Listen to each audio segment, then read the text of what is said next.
اگر زندگی میں خوش رہنا چاہتے ہیں تو کبھی کسی جملے کو اپنی ذاتی توہین نہ سمجھیں، بلکہ بولنے والے کی کم ظرفی سمجھ کر آگے بڑھ جائیں۔ جہاں قدر نہ ہو وہاں خود کو دور کر لو، کیونکہ نہ قدرے اور نہ شکرے لوگ جن کو سمجھ نہیں ہوتی، ان کو ہیرا بھی کانچ نظر آتا ہے۔ ایک بزرگ سے کسی نے پوچھا، انسان کا سکون کہاں چھپا ہے؟ فرمایا، غفلت ہو جائے تو سجدے میں، غلطی ہو جائے تو توبہ میں۔ غم کی زندگی میں سب سے بڑی اہمیت یہ ہے کہ غم دل کو بہت نرم کر دیتا ہے۔ اگر غم نہ ہوتے تو انسان پتھر ہی رہتا۔ وقت، بخت اور تخت ہمیشہ تبدیل ہوتے رہتے ہیں، ان کو کبھی بھی اپنی جگیر نہیں سمجھنا چاہیے۔ مکافاتی عمل جب شروع ہوتا ہے تو آپ کو وہ پتھر بھی آ کر لگتے ہیں جو آپ نے ٹھہرے ہوئے پانی کو مارے ہوتے ہیں۔ سیانے کہتے ہیں، مشورہ اور نمک اس وقت تک نہ دے جب تک مانگا نہ جائے، ہو سکتا ہے کہ اگلا بندہ پھیکی زندگی میں ہی خوش ہو۔ اس سے فرق نہیں پڑتا کہ آپ دیکھنے میں کیسے ہیں، آپ لوگوں کے لیے آسانیاں پیدا کرتے ہیں تو آپ دنیا کے خوبصورت ترین انسان ہیں۔ انسان بھی کتنا عجیب ہے، دعا کے وقت سمجھتا ہے اللہ بہت قریب ہے اور گناہ کے وقت سمجھتا ہے اللہ دور ہے۔ کچھ لوگ آپ کی حفاظت کا ڈرامہ کرتے ہیں جبکہ حقیقت میں وہ چاہتے ہیں کہ آپ فنا ہو جائیں۔ کردار کے منافق لوگ ہمیشہ لفظوں کے حاجی ہوتے ہیں۔ روٹی کا نوالا آپ پیسے سے نہیں بلکہ قسمت سے کھاتے ہیں، اللہ کی مرضی نہ ہو تو وہی نوالا جان بھی لے سکتا ہے۔ زندگی میں اگر آپ کو کوئی روکنے ٹوکنے والا ہے تو اس کے احسان مند رہیں، کیونکہ جس باغ کا مالی نہیں ہوتا وہ بڑی جلدی اجڑ جاتا ہے۔ زندگی بھی کتنی عجیب ہے، جو ٹیڑھا ہے اسے چھوڑ دیا جاتا ہے اور جو سیدھا ہے اسے ٹھوک دیا جاتا ہے۔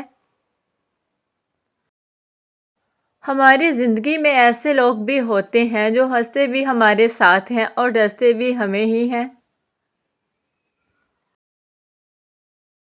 کسی نے بزرگ سے پوچھا کہ خاندانی ہونے کی کیا نشانی؟ بزرگ بولا، خاندانی لوگ آسانیاں بانٹتے ہیں اور گٹیا لوگ پریشانیاں، کیونکہ جیسی نسل ویسی فصل۔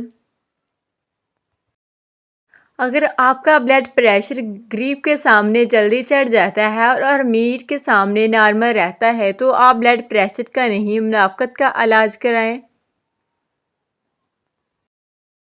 لوگوں کی باتوں دل پر مت لیا کرو، وہ امرود بھی میٹھا ہونے کی شرط پر لیتے ہیں اور بعد میں نمک لگا کر کھاتے ہیں۔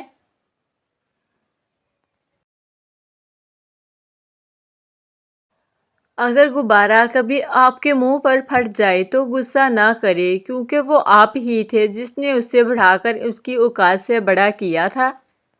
کچھ انسانوں کے ساتھ بھی ہم ایسا ہی کرتے ہیں۔ لوگ کہتے ہیں کہ بیٹی کی اچھی تربیت خاندان سنوار دیتی ہے، لیکن کوئی کیوں نہیں سمجھتا کہ بیٹی کی بری تربیت نسلیں اجاڑ دیتی ہے۔ سیلفیوں کی بجائے لفظوں پر فلٹر لگائیں۔ بولتے وقت اتنا ضرور سوچ لینا چاہیے کہ ہماری گفتگو میں لفظ کتنے ہیں اور تیر کتنے ہیں۔ بہت قریب سے دیکھا ہے میں نے زندگی کو، پیسہ نہ ہونے پر لوگ پرایا کر دیتے ہیں۔ مایوس ہونا چھوڑ دے، کیونکہ جو دروازے زمین والوں کی سازشوں سے بند ہوتے ہیں اس سے بڑے بڑے دروازے اللہ کے فضل سے کھل جاتے ہیں۔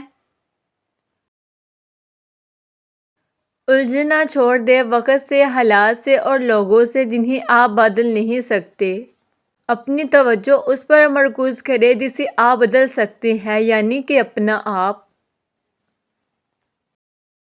جب عورت کا دل مرض سے بھر جاتا ہے تو یہ 5 کام کرتی ہے۔ اس سے بدتمیزی کرنا شروع کر دیتی ہے۔ اس سے بات کرنا چھوڑ دیتی ہے۔ اس کی چھوٹی چھوٹی باتوں کا پتنگڑ بنا دیتی ہے۔ عورت کا چہرہ ہمیشہ غصے سے بھرا ہوا رہتا ہے۔ اپنے شوہر کی بات ماننا چھوڑ دیتی ہے۔